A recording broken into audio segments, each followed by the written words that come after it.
तो हाय बच्चों, आप लोग कैसे हैं। आशा करते हैं कि आप लोग ठीक होंगे। तो आज चलिए हम लोग पढ़ते हैं इतिहास। इतिहास में चैप्टर है यूरोप में राष्ट्रवाद। चैप्टर फर्स्ट है, ठीक है। और क्वेश्चंस है। पहला क्वेश्चन है कि राष्ट्रवाद क्या है ना। पहला क्वेश्चन है कि राष्ट्रवाद क्या है।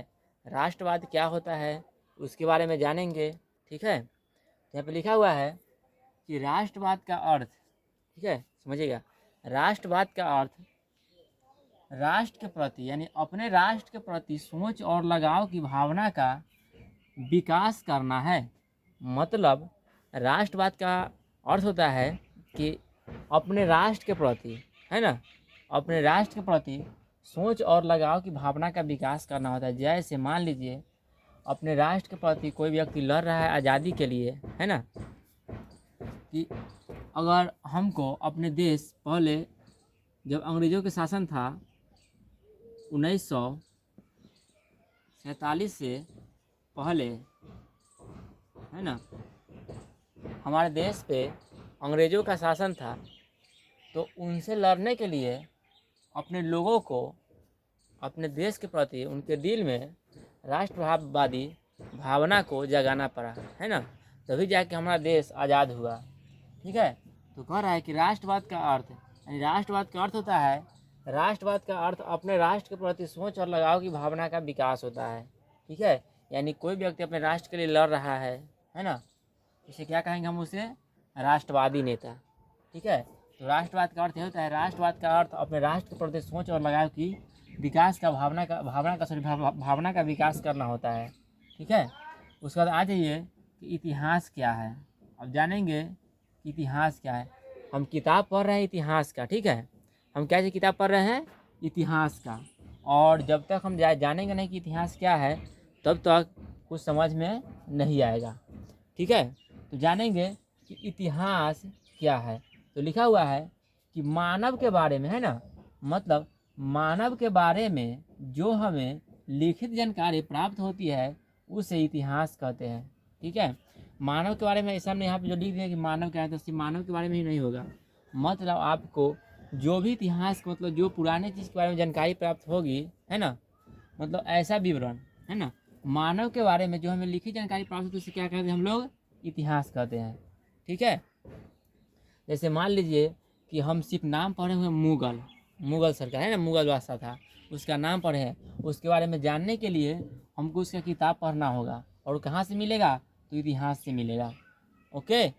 चलिए अगला है कि मेजनी कौन था। चलिए, इटली के एकीकरण का मसीहा था ना। चलिए क्या है कि मेजनी कौन था, ओके। तो लिखा हुआ है यहाँ पे कि मेजनी इटली के एकीकरण का मसीहा था, उसका जन्म 1805 ईस्वी में हुआ था, ठीक है। मेजनी कौन था, तो मेजनी इटली के एकीकरण का मसीहा था। उसके बाद क्या है, उसका जन्म 1805 ईस्वी में हुआ था। उसने जर्मनी के एकीकरण के लिए यंग इटली और यंग यूरोप संस्था बनाई, ओके। उसने जर्मनी के एकीकरण के लिए यंग इटली और यंग यूरोप संस्था बनाई, कौन, तो मेजनी। और जर्मनी के एकीकरण के लिए बहुत सारा युद्ध किए थे और लड़े थे, तभी जाके जर्मनी के एकीकरण हुआ था, ओके।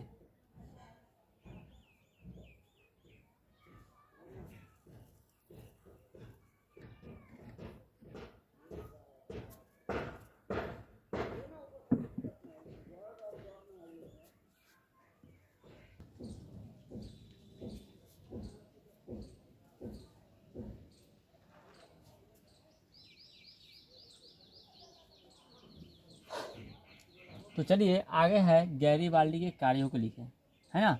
गैरीबाल्डी के क्या क्या कार्य था उसके बारे में जानना है। और वह जो जो एकीकरण है वह कैसे किया उसके बारे में जानेंगे, ठीक है। तो लिखना यहाँ पे देखिए क्या लिखा हुआ है कि इटली के, है ना, इटली का एकीकरण हुआ है, सॉरी, गैरीबाल्डी पेशे से एक नाविक था। क्या है, गैरीबाल्डी, है ना, जो गैरीबाल्डी था वो क्या था, पेशे से एक नाविक था, है ना। उसके तलवारबाजी के कारण ही, है ना, उसके तलवारबाजी के कारण ही इटली का एकीकरण हुआ। मतलब गैरीबाल्डी पेशे से नाविक था ही, लेकिन वो तलवारबाजी में आगे था, ठीक है। चलिए और उसने लाल कुर्ती सेना का गठन किया। ठीक है, उसने लाल कुर्ती सेना का गठन किया। यहाँ पर से एक ऑब्जेक्टिव बन जाएगा कि जो गैरीबाल्डी था वो क्या था, तो क्या लिखना है, नाविक था। उसके बाद लाल कुर्ती सेना का गठन किसने किया, तो गैरीबाल्डी ने किया। ठीक है, चलिए, उसने लाल कुर्ती सेना का गठन किया। उसके बाद वह पोप के राज्य पर हमला करना चाहता था, मतलब वह पोप के जो राज्य था उस पर हमला किया नहीं है, उस पर हमला करना चाहता था। ठीक है, लेकिन काउंट काबूर है ना, उसने इजाज़त नहीं दिया कि नो एक पर हमला न करेगी है ना। यह था गैरीबाल्डी फेस एक नाविक था, उसके तलवारबाजी के कारण ही इटली का एकीकरण हुआ और उसने लाल कुर्ती सेना का गठन किया। वह पोप पर हमला करना चाहता था, लेकिन मना कौन कर दिया था, हैं, तो काउंट काबूर है ना। चलो, उसका देखिए जर्मनी की एकीकरण की क्या बाधा थी। ठीक है ना, जर्मनी की एकीकरण की बाधा क्या थी, तो जर्मनी की एकीकरण की सबसे प्रमुख बाधा थी कि वह 300 छोटे छोटे राज्यों में बटा था। ठीक है, कि वह 300 छोटे छोटे राज्यों में बटा था। अब बताइए, कोई व्यक्ति मान लीजिए कि एक गाँव ही है ना, एक गांव है और उसमें कोई दूसरा गांव वाला आकर उस पर हमला कर देता है और उस गांव के लोग और एक जगह एकजुट नहीं रहेंगे तो वो अपने गांव को बचा पाएंगे नहीं ना।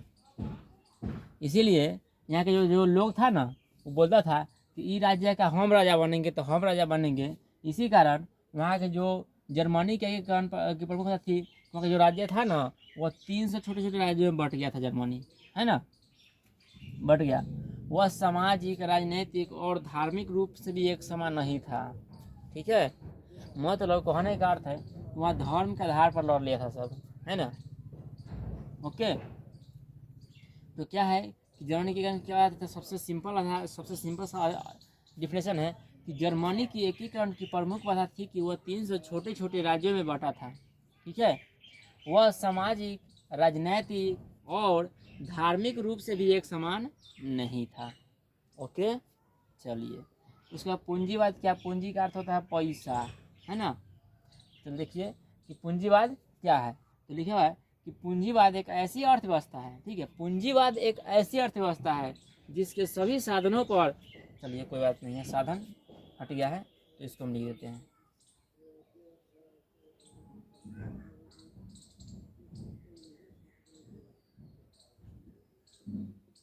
जिसके सभी साधनों पर पूंजीपतियों का अधिकार होता है उसे क्या कहेंगे हम लोग, पूंजीवाद।